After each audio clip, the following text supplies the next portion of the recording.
حمد و ثنا کے بعد انتہائی واجب الاحترام قابل صد احترام بزرگوں اور دوستوں، اللہ رب العزت نے قرآن مجید فرقان حمید میں انسان کے لیے ایک ضابطہ اور ایک اصول بیان کیا کہ لَإِن شَكَرْتُمْ لَأَزِيدَنَّكُمْ، اگر تم اللہ تعالیٰ کی طرف سے ملنے والی نعمتوں پر اس کا شکر ادا کرو گے لَأَزِيدَنَّكُمْ، تو اللہ تمہاری نعمتوں میں اضافہ فرمائے گا۔ حضرت فضیل بن عیاض رضی اللہ تعالیٰ عنہ اس آیت کے ضمن میں یہ بات لکھتے ہیں کہ جب کوئی شخص اللہ تعالیٰ کی نعمتوں کو یاد کر کے یا نعمتوں کا احساس کر کے اس کا شکر ادا کرتا ہے تو اس کی زبان سے شکر کے لفظ ابھی مکمل نہیں ہوتے کہ رب ایک اور نعمت اس کو عطا کر دیتا ہے، کیونکہ قرآن نے یہ وعدہ کیا کہ اگر تم اللہ تعالیٰ کی نعمتوں کا شکریہ ادا کرو گے تو رب تمہاری نعمتوں میں اضافہ فرمائے گا۔ لیکن شکر کے لیے دو باتیں ضروری ہیں۔ ایک تو نعمتوں کا احساس کرنا کہ اللہ نے مجھے کیا نعمتیں دی ہیں۔ جب تک انسان اللہ کی دی ہوئی نعمتوں کا احساس نہ کرے، اللہ کی دی ہوئی نعمتوں کو یاد نہ کرے، شکر کی کیفیت اس پر طاری نہیں ہو سکتی۔ تو انسان سب سے پہلے اپنے ارد گرد کے ماحول پہ نظر دوڑائے کہ کتنی نعمتیں اللہ کی میرے ارد گرد بکھری ہوئی ہیں۔ یہ دھوپ ہے، اللہ کی کس قدر بڑی نعمت ہے۔ اگر یہ دھوپ نکل آئے اور پھر بارش نہ ہو تو پھر بارش کے لیے دعائیں مانگی جاتی ہیں۔ بارش اللہ کی کتنی بڑی نعمت ہے۔ موسم جو ہم دیکھتے ہیں، ہر موسم اللہ کی ایک بڑی نعمت ہے۔ فصلوں کی طرف دیکھیے، ہر فصل اللہ کی ایک بڑی نعمت ہے۔ محدثین نے کہا کہ انسان اگر صرف اپنے وجود پر غور کر لے تو سب سے پہلے وہ اپنی آنکھ کو دیکھے کہ آنکھ ہی نہیں ہے، اس کے ساتھ دیکھنے کی قوت بھی ہے۔ کتنی بڑی اللہ کی نعمت ہے۔ ہاتھ ہے تو ہاتھوں کے ساتھ پکڑنے کی قوت ہے، یہ کتنی اللہ کی نعمت ہے۔ پھر زبان ہے، زبان میں قوت گویائی ہے، بولنے کی طاقت ہے، یہ کتنی بڑی اللہ کی نعمت ہے۔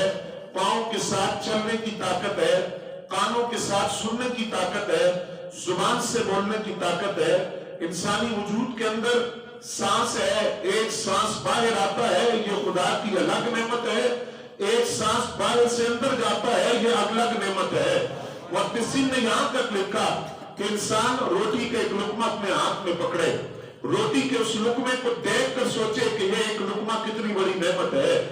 ایک کسان نے زمین کے اندر بیج بویا، بیج سے فصل پیدا ہوئی، فصل کاٹی گئی، فصل سے آٹا تیار ہوا، اس آٹے سے یہ ایک لقمہ اس کے ہاتھ تک پہنچا۔ اس لقمے کے اندر جو سالن ہے، وہ گوشت ہے، یہ سبزی ہے، وہ زمین سے کیسے اگی، کس طرح اس کے گھر تک پہنچی، کس طرح اس کے لقمے کا حصہ بنی۔ تو انسان جب ان نعمتوں کا احساس کرتا ہے، نعمتوں کو یاد کرتا ہے تو اللہ کا شکر ادا کرتا ہے۔ ایک کیفیت یہ ہے کہ جب تک یہ پیدا نہ ہو انسان شکر گزار نہیں بنتا۔ دوسری کیفیت کہ جس سے انسان اللہ کا شکر گزار بندہ بنتا ہے وہ ہے زوال نعمت کا خوف، کہ انسان یہ ڈر اپنے ذہن میں رکھے کہ یہ نعمت جو خدا نے مجھے دی ہے یہ کسی بھی وقت رب چاہے تو مجھ سے واپس بھی لے سکتا ہے۔ یہ آنکھ کی بینائی میری جا سکتی ہے، زبان کی قوت گویائی جا سکتی ہے، کانوں سے سماعت کی قوت جا سکتی ہے، ہاتھوں کے اندر جو طاقت ہے پکڑنے کی وہ جا سکتی ہے۔ یہ جو زوال نعمت کا خوف ہے اگر انسان کے دل کے اندر پیدا ہو جائے تو یہ بات اس کو اس طرف لے جاتی ہے کہ وہ اللہ کا شکر ادا کرتا ہے کہ رب کائنات نے یہ نعمت مجھے عطا کی۔ ایک صوفی کا جملہ سنیے، بڑا خوبصورت جملہ۔ وہ کہتے ہیں کہ جو اللہ کی نعمت ہے یہ وحشی جانور ہے۔ کیا ہے؟ وحشی جانور ہے، اس کو قید کرو۔ کس طرح؟ فرمایا شکر کے ذریعے۔ اگر تم شکر ادا نہیں کرو گے یہ نعمتیں وحشی جانور کی طرح ہیں، تم سے بھاگ جائیں گی، تم سے دور ہو جائیں گی، پھر تم ان نعمتوں کو دوبارہ پکڑ نہیں سکتے۔ نعمت وحشی جانور کی طرح ہوتی ہے جس کو تم شکر کے ذریعے قید کرو۔ اس لیے نبی علیہ السلام ساری رات مصلی پر کھڑے رہتے، جہاں تک کہ سیدہ عائشہ صدیقہ طیبہ طاہرہ رضی اللہ تعالیٰ عنہا فرماتی ہے حتیٰ تورمت قدماہ، نبی علیہ السلام کے قدم مبارک سوج جاتے، فرم آ جاتا، قدموں کے اندر سوجن آ جاتی، اس قدر حضور قیام کرتے، عبادت کرتے. تو فرماتی ہے ایک دن میں نے عرض کیا یا رسول اللہ صلی اللہ علیہ وسلم کیا رب نے آپ سے وعدہ نہیں فرمایا کہ آپ کے آگے پیچھے پچھلے خلاف اولا کام اللہ نے وہ سب معاف کر دیے، آپ کی امت کی بخشش کا وعدہ فرما دیا، یہ امت مرحومہ ہے، بخشی ہوئی امت ہے. تو پھر آپ اتنی رات عبادت کرنا، ساری رات مصلی پر کھڑے رہنا، حتیٰ تورمت قدمہ ہو، جہاں تک کہ قدم آپ کے سوج جاتے ہیں، ورم آ جاتا ہے، اتنی عبادت کس لیے ہے؟ تو نبی علیہ السلام کا جملہ سنیے، فرمایا عائشہ پہلے جو عبادت کرتا تھا وہ اس لیے تھی کہ رب میری امت کی بخشش فرما دے، اب بخشش ہو چکی، اب جو عبادت کرتا ہوں وہ اس لیے ہے افلا اکون ابدا شکورا، کیا میں اپنے رب کا شکر گزار بندہ نہ کروں، اس نعمت پر اللہ کا شکر ادا نہ کروں کہ اس نے میری امت کی بخشش فرما دی ہے، امت کو امت مرحومہ بنایا. قرآن تعریف کرتا ہے حضرت نوح علیہ السلام کی، اور قرآن کہتا ہے عبداً شکورا، حضرت نوح علیہ السلام اللہ کے شکر گزار بندے تھے. تو اس کی تفسیر کے اندر مفسرین نے لکھا ان کے شکر کا انداز کیا تھا، فرمایا وہ کھانا کھاتے تو کہتے الحمدللہ. سن گئے آپ کتنا کلمہ ہے. اور اس کے بارے میں نبی علیہ السلام نے فرمایا رب اس بات پر بھی راضی ہو جاتا ہے اپنے بندے سے، بندہ کھانا کھا کر الحمدللہ کہہ دے تو رب راضی ہو جاتا ہے، پانی پی کر کہہ دے کہ یا اللہ تیرا شکر ہے تو رب راضی ہو جاتا ہے. نوح علیہ السلام کو عبداً شکورا قرآن نے کہا کہ وہ شکر گزار بندے تھے. کیا وجہ تھی؟ فرمایا وجہ یہ تھی کھانا کھاتے تو کہتے اللہ تیرا شکر ہے، پانی پیتے تو کہتے یا اللہ تیرا شکر ہے، فرمایا وہ چلتے تو چلتے ہوئے کہتے یا اللہ تیرا شکر ہے تو نے چلنے کی قوت دی، اور وہ بیٹھتے اٹھتے کوئی چیز پکڑتے دیکھتے تو کہتے یا اللہ تیرا شکر ہے. اس بنیاد پر رب کو یہ انداز اتنا پسند آیا کہ قرآن کی آیتوں کا حصہ بنایا. نوح علیہ السلام کی شان کو عبداً شکورا، وہ رب کے شکر گزار بندے تھے، ہر نعمت پر اللہ کا شکر ادا کیا کرتے تھے. نعرہ تکبیر، نعرہ رسالت، فیضان انبیاء، فیضان مصطفیٰ. امام ابو القاسم قشیری رحمۃ اللہ علیہ رسالہ قشیریہ کے اندر لکھتے ہیں، نام ذکر نہیں کیا لیکن فرماتے ہیں اللہ کے ایک نبی تھے، وہ ایک پتھر کے قریب سے گزرے، پتھر سے کثرت کے ساتھ پانی نکل رہا تھا پتھر میں سے، تو قریب کھڑے ہو کر پتھر سے گفتگو کرنے لگ گئے. اور چونکہ نبی تو پتھروں کی بولی بھی سمجھتے ہیں، تو اللہ کے نبی نے پتھر سے کہا پانی کیسا ہے، بڑی کثرت سے تجھ سے نکل رہا ہے، کیسا پانی ہے؟ پتھر نے کہا میں رو رہا ہوں اس بات پر، خوف خدا سے، اللہ کے خوف سے، خشیت الہی سے. کیسا خوف، کس بات کا ڈر؟ تو پتھر ہے، تجھ سے تو کوئی سوال نہیں ہوگا، تو کیوں رو رہا ہے؟ اس نے کہا جب سے میں نے قرآن کی سورہ بقرہ کی آیت پڑھی ہے کہ کل جب رب جہنم کی آگ دہکائے گا، جہنم کی آگ جلائے گا، اس کا ایندھن کیا ہوگا؟ تو قرآن کہتا ہے کہ اس کا جو آگ کا ایندھن ہے وہ پتھر اور جہنمی لوگ ہوں گے، ان کے ذریعے جہنم کی آگ جلائی جائے گی. تو میں اس لیے رو رہا ہوں کہ کہیں میں جہنم کا ایندھن نہ بن جاؤں. تو اس نبی نے وقت کے اس جو نبی تھے انہوں نے اللہ کے حضور دعا کی یا اللہ تو اس کو معاف فرما دے، اس کو جہنم کا ایندھن نہ بنا. یہ پتھر اس طرح رو رہا ہے کہ اس سے پانی نکل رہا ہے. وہ اللہ کے نبی یہ بات کر کے گزر گئے. عرصہ دراز پر جب واپس آنا ہوا، اب دیکھا اب اس پتھر سے پھر اسی طرح پانی جاری ہے. اب پوچھا اب کیوں روتا ہے؟ میں نے تو تیرے لیے مغفرت کی دعا کر دی، میں نے تیرے لیے بخشش کی دعا کر دی کہ یا اللہ تجھے جہنم کی آگ سے بچائے، اللہ تجھے جہنم کا ایندھن نہ بنائے، جہنم کی آگ دہکائی جائے تو تجھے اس جہنم کی آگ میں نہ پھینکے. اب کیوں رو رہا ہے؟ اس نے کہا پہلے رونا تھا خوف کی وجہ سے، اب رونا ہے شکر خداوندی کی وجہ سے، مسرت کی وجہ سے کہ رب نے مجھے جہنم کا ایندھن بنانے سے بچا لیا ہے. اس بات پر اللہ کا شکر ادا کر رہا ہوں. تو امام ابو القاسم قشیری رسالہ قشیریہ میں لکھتے ہیں اگر پتھروں کی کیفیت یہ ہے تو انسان جو اشرف المخلوقات ہے، جس کو رب نے اتنی نعمتیں دی ہے کہ وہ شمار نہیں کر سکتا، اس کو اپنے رب کا کتنا شکر ادا کرنا چاہیے. نبی علیہ السلام فرماتے اللہ نے جس کو 4 چیزیں عطا کر دی، کتنی؟ سارے نہیں بولے. 4 چیزیں اس کو دنیا اور آخرت کی بھلائی مل گئی. دنیا اور آخرت کی بھلائی مل گئی. کون سی 4 چیزیں؟ فرمایا سب سے پہلے زبان خدا نے ایسی دی جو ذکر الہی میں مصروف رہتی ہے. سن رہے ہو؟ یاد بھی رکھیں گے. پہلی نعمت جو خدا نے عطا کی وہ دنیا و بھلائی کی نعمت مل گئی. زبان ذکر الہی میں مصروف رہنے والی.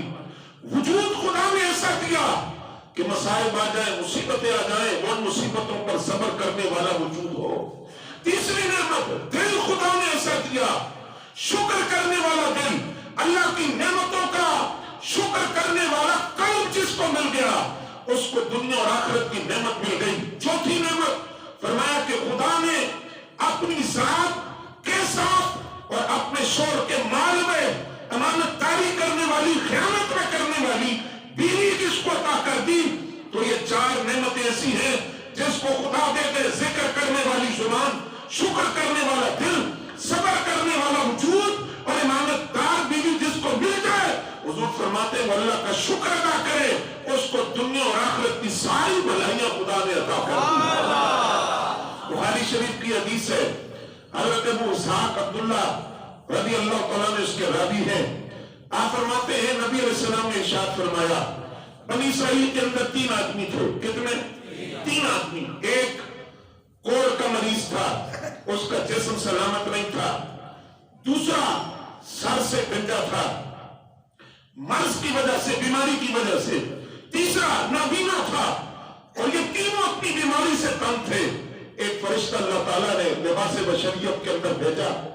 اس نے کوڑ کے مریض سے پوچھا تو کیا چاہتا ہے؟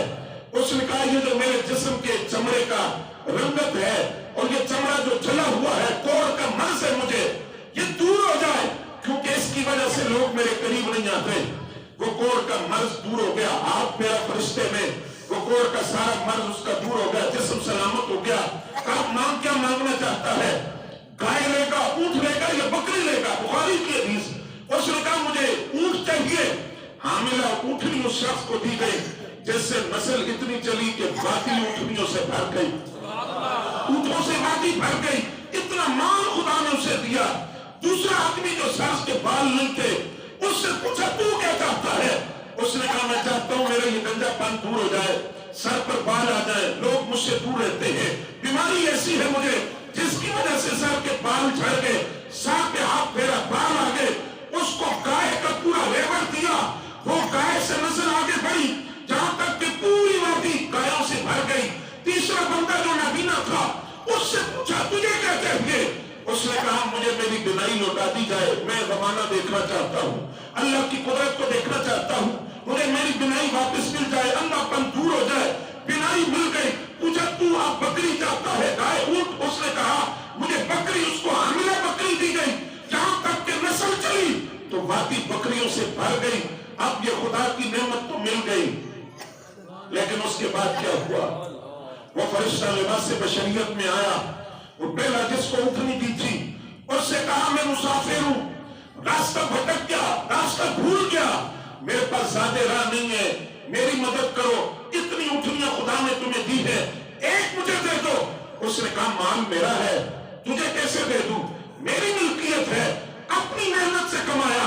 تو فرشتے نے کہا تو بھول گیا ہے، مجھے یاد ہے تو کوڑ کا مریض تھا، تیرے جسم سے گھن آتی تھی، لوگ تیرے قریب نہیں آتے تھے، اور یہ مال تجھے بعد میں ملا. اس نے کہا نہیں یہ تو میرے باپ دادا سے چلا رہا ہے. جہاں تک کہ فرشتے نے دعا کی رب نے اس کو پہلی حالت میں لٹا دیا، پہلی حالت میں لٹا دیا. اب جو سر کے بال نہیں تھے اس کے پاس آیا، یہی سوال کیا، اس نے بھی یہی جواب دیا کہ یہ تو میری اپنی محنت ہے، میں نے خود کمایا، اور یہ میرے سر کے بالوں کا مسئلہ یہ تو تھا ہی نہیں، یہ تو اباؤ اجداد سے مال مجھے ملا، اللہ نے نعمت کو اس سے بھی چھین لیا. اب جو نابینا تھا جب فرشتہ اس کے پاس آیا اس سے کہا تو مجھے ایک بکری دے دے، میں مسافر ہوں، راستہ بھول گیا ہوں، زیادہ راہ نہیں ہے، خرچہ نہیں ہے. تو اس نے کہا تو ایک کیا 10 لے جا. کون سی میری محنت ہے؟ خدا کا فضل ہے، خدا کا کرم ہے، اللہ کی نعمت ہے، میرا کیا ہے اس میں؟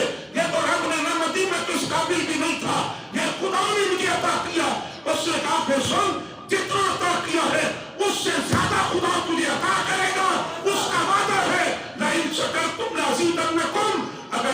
شکر ادا کرو گے میں تمہیں اور زیادہ عطا کروں گا۔ سیدی مرشدی سیدی مرشدی علماء اہل سنت۔ توجہ ہے برادر؟ قرآن مجید کی سورہ نحل آیت نمبر 112 رب نے ایک بستی کا ذکر کیا کہ اس بستی کو ہم نے عبرت کا نشان بنایا۔ مفسرین نے لکھا یہ مکہ المکرمہ ہے، اس بستی کی بات ہے۔ کیسے عبرت کا نشان بنے؟ فرمایا وہ امن اتنا تھا وہاں، کوئی ڈاکہ زنی نہیں تھی، کوئی چوری نہیں تھی، ان کے پاس فصلیں بھی تھی، بہت کچھ تھا ان کے پاس، بالکل خوشحال زمانہ تھا، اور وہ اپنی بستی کے اندر بالکل امن اور سکون سے رہتے تھے۔ لیکن جب اللہ کی نعمتوں کا احساس کرنا چھوڑ دیا، رب کی نعمتوں کو فراموش کرنا چھوڑ دیا، تو پھر قرآن کہتا ہے ہم نے اس بستی کو عبرت کا نشان بنا دیا۔ کیسے؟ بھوک طاری کر دی ان پر، فصلوں میں زمین نے فصلیں اگانا چھوڑ دی، ان کے دریا خشک ہو گئے، خشکی آ گئی، فصلیں سیراب نہ ہو، فصلیں برباد ہوئی، جانور مر گئے، چور ہوئی، ڈاکو اور لٹیرے گھسنا شروع ہو گئے اس بستی کے اندر، اور وہ بستی کو ہم نے دھوپ کے اندر 7 سال قحط کے اندر مبتلا رکھا۔ قرآن کہتا ہے اگر تم اللہ کی نعمتوں کا شکر ادا نہیں کرتے، اس بستی کا قصہ پڑھو، اس بستی کا واقعہ پڑھو، رب کی نعمتوں کے احساس نہ کرنے کی وجہ سے رب نے کس طرح ان کو عبرت کا نشان بنایا، رب نے کس طرح ناشکری کی وجہ سے، کفران نعمت کی وجہ سے ان کو قحط کے اندر مبتلا کر دیا۔ اس لیے قرآن کہتا ہے گلہ نہ کرنا، شکوہ نہ کرنا کبھی خدا سے، اور قرآن یہ بھی کہتا ہے کہ شکر کرنے والے کم ہوتے ہیں، ناشکری کرنے والے بہت ہوتے ہیں، گلہ کرنے والے، اللہ کی لکھی ہوئی تقدیر پر ناراض رہنے والے، اللہ کے دیے ہوئے پر قناعت نہ کرنے والے، وہ بہت تعداد ہوتی ہے ان کی۔ اس لیے قرآن کہتا ہے یہ سوچ لینا یہ نعمتیں جو خدا نے تمہیں دی ہے، ناشکری کی وجہ سے خدا تم سے واپس بھی لے سکتا ہے۔ ایک صوفی نے مثال دی، سنو گے؟ مثال بڑی خوبصورت۔ وہ کہتے ہیں کہ ایک شخص بلند و بالا محلات کو دیکھتا ہے، اور آپ میں سے ہر شخص میں بھی آپ بھی اپنی ذات پر غور کریں کہ یہ بات ہم نے تو نہیں پائی جاتی کہیں۔ اس نے بلند و بالا محلات کو دیکھا، لوگوں کی اچھی سواریوں کو دیکھا۔ میں زمانہ موجودہ سے مثال دے دیتا ہوں۔ ایک شخص ڈیفنس کے اندر گھس گیا، بیریا ٹاؤن کے اندر گھس گیا، بڑی سوسائٹی کے اندر، اس نے بڑی بڑی کوٹھیوں کو دیکھا، بڑی بڑی گاڑیوں کو دیکھا، اور اس نے لوگوں کے عالی شان بنگلوں کو اور کاروبار کو دیکھا۔ تو اس نے یہ جملہ بولا، یہ صوفی نے لکھا جملہ تصوف کی کتابوں میں۔ اس نے کہا جب رب یہ تقسیم کر رہا تھا تو میں کہاں تھا؟ میں کہاں تھا؟ یہ مال مجھے کیوں نہ ملا؟ یہ گاڑیاں مجھے کیوں نہ ملی؟ یہ مال دولت کے انبار مجھے کیوں نہ ملے؟ یہ اتنا بڑا عالی شان کاروبار مجھے کیوں نہ ملا؟ اینما کنتم، میں کہاں تھا اس وقت جب رب نے یہ تقسیم کیا؟ تو صوفی نے اس کا ہاتھ پکڑا، اس کو شفا خانے لے گیا، ہاسپٹل لے گیا۔ کسی کی ٹانگ ٹوٹی ہوئی، کسی کا بازو ٹوٹا ہوا، کوئی آنکھوں سے نہ بینا، کسی کا جسم جلا ہوا، کوئی کس بیماری میں، کوئی کس بیماری میں۔ اس کا ہاتھ پکڑ کر کہا دیکھ ان مریضوں کو، اب بھی کہ جب رب نے ان کو بیمار کیا تو اس وقت تو کہا تھا؟ تو شکر ادا نہیں کرتا کہ یہ بیمار جو ہے ان کو دیکھ کر تجھے خیال نہیں آتا؟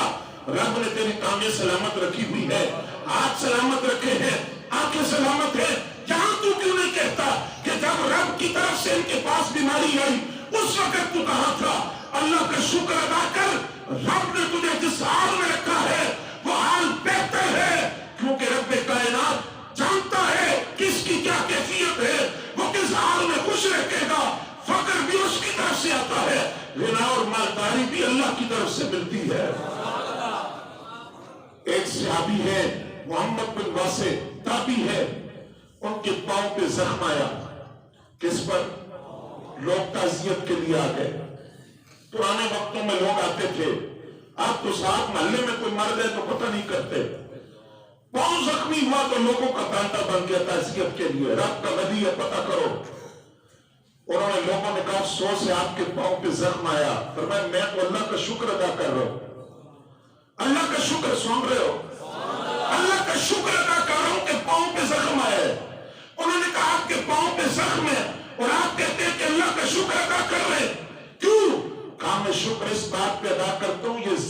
کبھی آنکھ میں نہیں نکل آیا، کان میں نہیں نکلا، آنکھ کی بینائی چلی جاتی، کان کی سماعت چلی جاتی تو پھر میں کیا کرتا؟ میں اللہ کا شکر ادا کرتا ہوں، پاؤں پہ ہے، چلنے میں دشواری ہے، ٹھیک ہو جائے گا، چلنا شروع کر دوں گا۔ اگر یہ زخم آنکھ پر ہوتا پھر میں کیا کرتا؟ سیدہ عائشہ پاک فرماتی ہے نبی علیہ السلام کا اچانک دس میں داخل ہوئے، سن رہے ہو، روٹی کا ٹکڑا سرکار نے زمین پر گرا ہوا دیکھا، فرمایا عائشہ یہ روٹی کا ٹکڑا اٹھا کر اس کو واپس کپڑے کے اندر یا برتن کے اندر رکھ دو۔ اور اس کے بعد حضور نے ایک جملہ ارشاد فرمایا، آج ہماری شادی پہ اپنے اوپر کھانوں کے ساتھ جو ظلم ہوتا ہے، رزق کی جو بے حرمتی کی جاتی ہے یا دیگر تقریبات کے اوپر کتنا کھانا ہم ضائع کر دیتے ہیں، یہ تو آپ اس سے پوچھے نا جس نے پکوایا قرض لے کر، غریب آدمی جس کی جیب سے خرچ ہوا، جس نے اپنی عزت رکھنے کے لیے کھانا پکایا، کتنا کھانا ہم ضائع کرتے ہیں۔ نہ شکریہ اللہ کی، روٹی کا ٹکڑا زمین پر گرا ہوا، نبی علیہ السلام نے فرمایا عائشہ یہ روٹی کا ٹکڑا اٹھاؤ، اللہ کی نعمتوں کی ناقدری نہ کرو، کیونکہ نعمت جب کسی سے چھن جاتی ہے تو دوبارہ نہیں ملتی اس کو۔ جب رب کسی سے وہ نعمت واپس لے لیتا ہے تو وہ واپس نہیں ملتی، پھر لوٹ کر نہیں آتی۔ اگر خدا نے رزق میں فراوانی کی ہے، مال و دولت میں فراوانی کی ہے، اس پر اللہ کا شکر ادا کرو۔ اور نبی علیہ السلام نے فرمایا بندہ اللہ کے ہاں صابر اور شاکر لکھا جاتا ہے، اگر وہ یہ کیفیت پیدا کرے۔ کیا سنو گے نسخہ میرے نبی کا، 100 پریشانیوں کو دور کرنے والا ایک نسخہ رسول اللہ کا، فرمایا بندہ اللہ کے ہاں کب صابر اور شاکر لکھا جاتا ہے؟ فرمایا ایک کام کر لو، دین کے معاملے کے اندر، کس میں؟ دین کے معاملے کے اندر اپنے سے اوپر دیکھو۔ تم فرض نماز پڑھتے ہو تو اوپر دیکھو جو تہجد پڑھتا ہے، تم صرف رمضان کے روزے رکھتے ہو تو نفلی روزہ کرنے والے کو دیکھو، تمہاری ذات کے اندر عبادت میں رغبت پیدا ہوگی، ترغیب ہوگی۔ اور فرمایا جب دنیا کا معاملہ ہو تو پھر اوپر نہیں، پھر نیچے دیکھو۔ اگر تمہارے پاس موٹر سائیکل ہے تم اوپر گاڑی والے کو دیکھو گے تو خدا کی ناشکری کرو گے، سائیکل ہے موٹر سائیکل والے کو دیکھو گے اللہ کی ناشکری کرو گے۔ اصول دیا رسول اللہ نے، فرمایا دین کے معاملے میں اوپر دیکھو، لیکن دنیا کا معاملہ ہے تو نیچے دیکھو۔ اگر موٹر سائیکل ہے تو سائیکل والے کو دیکھو، سائیکل ہے تو پیدل چلنے والے کو دیکھو، پیدل چل رہے ہو تو جو ٹانگ سے معذور ہے اس کو دیکھو۔ تمہاری ذات کے اندر اللہ کی نعمتوں کا احساس پیدا ہوگا، شکر کی دولت پیدا ہوگی۔ اور نبی علیہ السلام فرماتے کل قیامت کے دن میزان کے اندر غنا اور فقیری کو نہیں تولا جائے گا، سن رہے ہو، مالداری کو، دولت کو نہیں تولا جائے گا، اور فقیری کو اور مفلسی کو نہیں تولا جائے گا۔ حضور کیا تولا جائے گا؟ فرمایا شکر اور صبر کو تولا جائے گا۔ اگر کوئی مالدار ہے اس کا مال نہیں تولا جائے گا کہ کتنا مالدار تھا، مالدار ہے تو اس کا شکر تولا جائے گا کہ اس نے شکر کتنا ادا کیا ہے۔ کوئی غریب ہے، مفلس ہے، اس کے فقر کو اور اس کی غریبی کو اور مفلسی کو نہیں تولا جائے گا، اس کے صبر کو تولا جائے گا کہ اس نے اللہ کی طرف سے آنے والی پریشانیوں پر، مصیبتوں پر، مسائل پر، ابتلا پر، آزمائشوں پر کتنا صبر کیا۔ رب اس صبر کو تولے گا اور اس صبر اور اس شکر کو توڑ کر ان کو انعام دیا جائے گا۔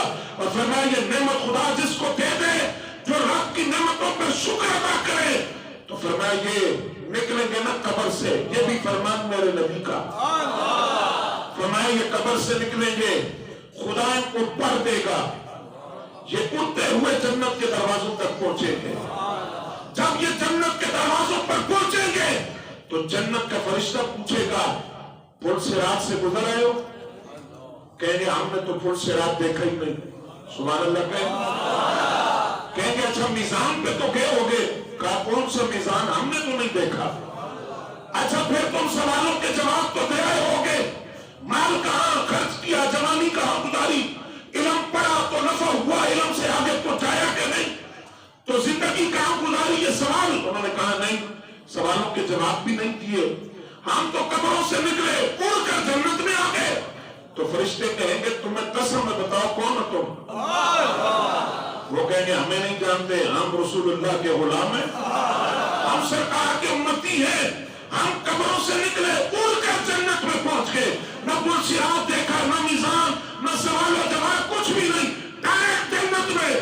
تو حضور فرماتے فرشتے مجھ سے پوچھیں گے تو پھر دسو عمل کی کر دے سو، ایسے تو ہر ایک اڑ کے نہیں پہنچے گا، تمہارا کوئی عمل ہے؟ دو باتیں حضور فرماتے ہیں وہ جواب دیں گے، یہ کب ہونا ہے؟ یہ ہوا نہیں ابھی، کب ہوگا؟ قیامت تو، اور حضور پہلے فرما رہے ہیں پتہ چلا فرش پہ بیٹھ کے عرش کی خبریں دینے والا ہوگا، قیامت کا منظر بیان کر رہے، فرمایا فرشتے ان سے پوچھیں گے کون سا عمل ہے تمہارا اڑ کر جنت میں پہنچے، نہ پل صراط نہ میزان، ڈائریکٹ جنت میں کیسے؟ تو وہ کہیں گے ہماری دو صفتیں تھی، ایک ہماری تنہائی پاکیزہ تھی، ہم تنہا ہوتے تھے، بے شرمی کے کام نہیں کرتے تھے، بے حیائی کے کام نہیں کرتے تھے، تنہائی ہماری پاکیزہ تھی، چھپ کر ہم گناہ نہیں کرتے تھے۔ دوسرا، رب نے جو لکھ دیا تھا اس پر شکر ادا کرتے تھے، رب نے جو تقدیر میں لکھ دیا اس پر اللہ کا شکر ادا کرتے تھے، رب کی رضا میں راضی تھے، ہم نے کبھی کوئی شکوہ نہیں کیا، تو یہاں تک کہ ہم اڑ کر جنت کے باغوں میں پہنچ گئے ہیں۔ ہم اپنے نبی کے، ہم سونے نبی کے، ہم پیارے نبی کے، عصمت مصطفیٰ۔ حضرت مالک بن دینار رحمۃ اللہ علیہ فرماتے ہیں میں نے حضرت رابعہ بصریہ کو دیکھا، ان کے گھر میں ایک ٹوٹا ہوا پیالہ تھا، ایک جائے نماز تھی، ایک خستہ حال بستر تھا، اس کے علاوہ کچھ نہیں تھا۔ تو میں نے جب ان کی یہ حالت دیکھی تو میں نے ان سے کہا اگر آپ اجازت دیں، یہاں شہر کے اندر ایک بڑا مالدار آدمی ہے، میں اس سے بات کروں وہ آپ کی مدد کر دے، کچھ مال کچھ دولت کچھ پیسے آپ کو دے دے۔ سن رہے ہو؟ اللہ والوں کا جواب سنیے۔ وہ فرماتی ہے حضرت مالک بن دینار سے یہ فرماؤ تم میرے حال کو رب سے زیادہ جانتے ہو؟ کہا نہیں۔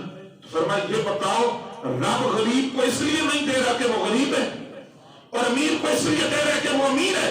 رب حال زیادہ جانتا ہے تم سے، رب جس حال میں رکھنا چاہتا ہے اس حال میں میں راضی ہوں، میرا حال تجھ سے زیادہ رب کو پتا ہے کہ میں کس حال کے اندر ہوں، تو رب اس وجہ سے مجھے نہیں دے رہا کہ میں غریب ہوں، یہ بات نہیں، تقدیر میں یہی لکھا ہے، رب یہی چاہتا ہے، رب کی رضا یہ ہے کہ میں اس طرح فقر کی زندگی گزاروں تو میں کسی سے کوئی شکوہ شکایت نہیں کروں گی، کیونکہ میرا حال میرا رب مجھ سے زیادہ جانتا ہے۔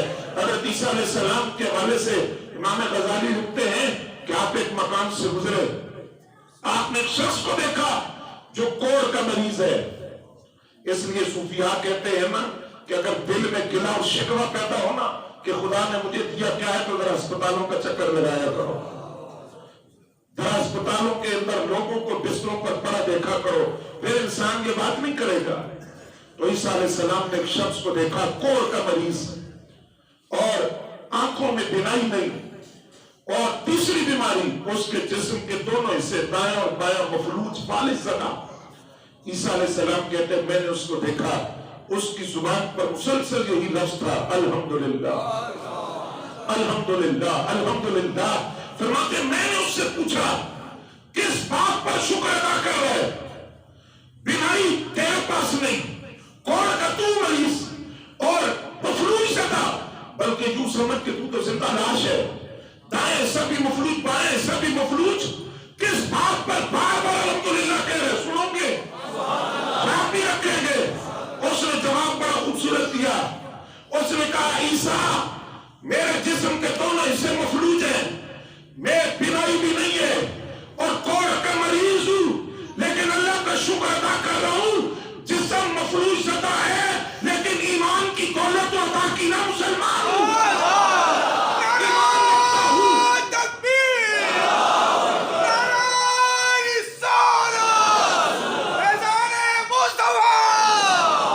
میں دین عیسیٰ پر ہوں، ایمان رکھتا ہوں۔ تو اس بات پر محدثین نے کہا اگر کسی وقت کچھ بھی نہ ہو پاس تو یہ تصور کر لینا جانور نہیں ہو انسان ہو، مومن ہو۔ اگر یہودی ہوتے عزیر علیہ السلام کو اللہ کا بیٹا کہتے تو پھر کیا ہوتا؟ عیسائی ہوتے حضرت عیسیٰ علیہ السلام کو اللہ کا بیٹا کہتے، فرشتوں کو اللہ کی بیٹیاں کہتے، پھر کیا ہوتا؟ اس بات پر شکر ادا کرو کہ مومن ہو، مسلمان گھرانے میں پیدا ہوئے، مومن ہو، خدا پور صراط بھی پار کرا دے گا، قبروں میں اپنے حبیب کا دیدار بھی کروائے گا، حوض کوثر کے جام بھی پلائے گا، جنت کے باغوں میں بھی پہنچائے گا۔ تو اس بات پر شکر ادا کرو، تو شکر ادا کرنے کا حق ادا نہ ہو کہ اور کچھ بھی نہ ہو، ایمان کی دولت تو خدا نے عطا کی ہے نا۔ حضرات گرامی قدر، سلطان محمود غزنوی کا نام آپ نے سنا؟ آخری بات عرض کر کے بات ختم کرتا ہوں۔ ان کے غلام تھے ایاز، جانتے ہیں نا؟ نام سنا آپ نے؟ بڑا سمجھدار غلام تھا۔ سلطان محمود غزنوی نے خربوزہ کاٹا، اور خربوزہ کاٹ کر اس کی جو ایک حصہ تھا وہ ایاز کو دیا، اس نے کھا لیا، دوسرا دیا، تیسرا، سارا خربوزہ کھلا دیا۔ اور پھر جب وہ سارا خربوزہ ایاز کھا چکا تو محمود غزنوی نے پوچھا، ایاز یہ کڑوا نہیں تھا؟ سن رہے ہو؟ بس یہ میرا آخری پیغام ہے، یہ بات آپ سمجھ گئے نا تو کسی کی زبان پر رب کی بارگاہ میں کبھی کوئی گلہ شکوہ نہیں آئے گا۔ ایاز یہ کڑوا نہیں تھا؟ اس نے سلطان محمود غزنوی سے کہا، سلطان کڑوا تھا۔ کہا تو پورا خربوزہ کھا کے بولا نہیں تو؟ اس نے کہا سلطان میں کیسے بولتا، انہی ہاتھوں سے میٹھے خربوزے بھی تو کھاتا رہا۔ آج اگر ایک کڑوا آ گیا تو شکوہ شروع کر دوں، شکایت شروع کر دوں، گلہ شروع کر دوں؟ انہی ہاتھوں سے میٹھے خربوزے بھی کھائے ہیں اور پھل بھی کھائے ہیں۔